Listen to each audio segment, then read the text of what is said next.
We want to give food to people who are struggling. It really touches me how generous Macedon Ranges people are.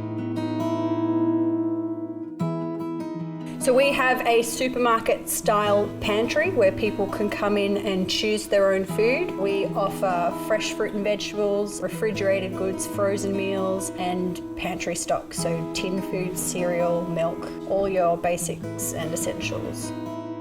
Our service is located in Gisborne. If you're struggling and need food, that's all we need to know, really. You don't have to have a card or anything to prove. All you have to be is from the Macedon Ranges.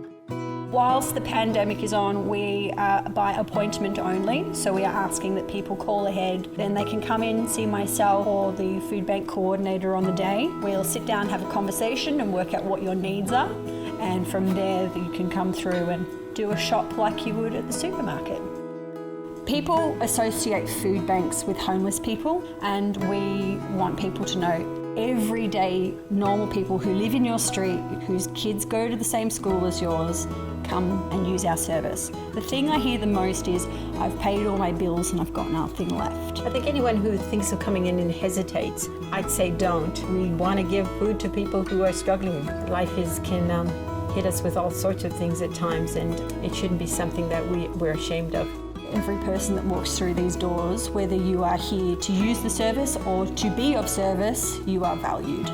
We wouldn't survive without the generosity of all the sponsors, of the individual people who come in every week, sometimes with a bootload, sometimes with 3 or 4 cans of something, but it keeps our shelves full.